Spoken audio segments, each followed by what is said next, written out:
रोलड़े जो शिकार आहिनि।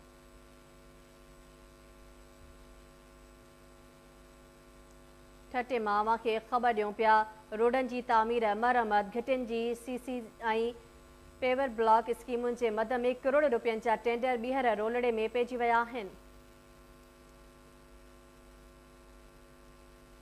हाईवेज़ इंतज़ामिया पारां मनपसंद ऐं नूर नज़र ठेकेदारनि खे नवाज़ण लाइ हिकु दफ़ो ॿीहर टेंडर्स जी खुलियल नीलामी मुलतवी कई वई आहे।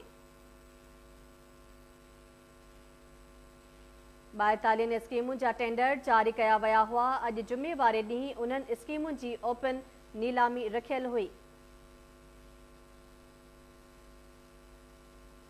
हाईवेज़ एक्सेन अशोक कुमार समेत ऑफिस जा कामूरा तोड़े टेंडर क्लर्क ऑफिस मां गायब थी विया आहिनि।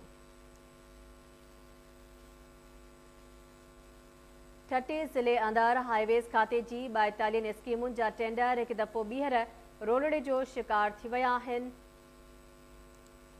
रोडनि जी तामीर मरमत घिटिन जी सीसी ऐं पेवर ब्लॉक स्कीमुनि जे मद में करोड़ रुपयनि जा टेंडर ॿीहर रोलड़े जो शिकार थी विया आहिनि। हाईवेज़ इंतज़ामिया पारां मनपसंद ऐं नूर नज़र ठेकेदारनि खे नवाज़ण लाइ हिकु दफ़ो ॿीहर टेंडर्स जी खुलियल नीलामी मुलतवी कई वई आहे। 42 स्कीमुनि जा टेंडर जारी कया विया हुआ। अॼु जुमे वारे ॾींहुं इन्हनि स्कीमुनि जी ओपन नीलामी रखियल हुई। जॾहिं त हाईवेज़ एक्सेन अशोक कुमार समेत ऑफिस जा कामूरा तोड़े टेंडर क्लर्क ऑफिस मां गायब थी विया आहिनि। तफ़सील लाइ राब्तो कयो आहे KTN न्यूज़ रिपोर्टर महबूब रोही सां। जी महबूब रोही, छा अपडेट्स आहिनि? जी हाईवेज़ खाते ठटे पारां ठटे ज़िले अंदरि मुख़्तलिफ़ रोड्स ऐं रोडनि जी तामीर मरमत ऐं शहरनि में गलियुनि खे पके करण लाइ सीसी वर्क ऐं पेवर ब्लॉक जे हवाले सां 2 साल अॻु में टेंडर कया विया हुआ।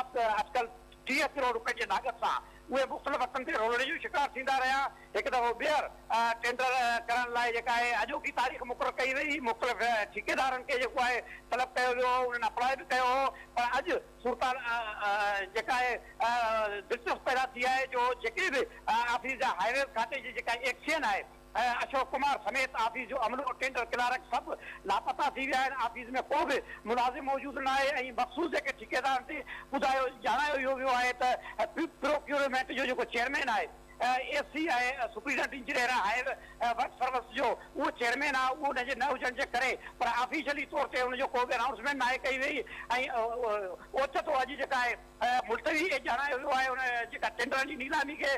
पर ज़रिया ॿुधाइनि था त ॻुझगो में जेके कामोरा आहिनि हाईवेज़ खाते जा ऐं वर्क सर्विस खाते जा 500 ठेकेदारनि खे नवाज़ण लाइ बंगलनि ते वेही जेको आहे टेंडरनि जे बारे में ऐं ठेकेदारनि जे बारे में तय कयो पियो वञे। 30 करोड़ रुपए जी लागत सां गुज़िरियल 2 सालनि खां वठी मुसलसल ठटे ज़िले अंदरि जेके तरक़ियाती स्कीमूं आहिनि हाईवेज़ खाते जी उहो रोलड़े जो शिकार थी रहियूं आहिनि।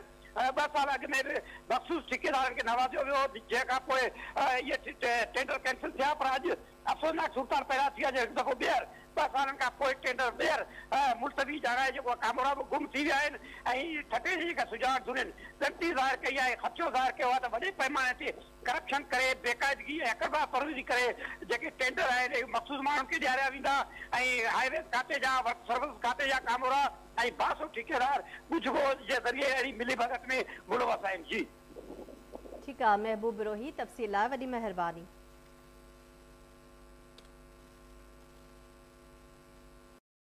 ऐं हाणे इन्हनि सां गॾु रही मूंखे बि एतिरी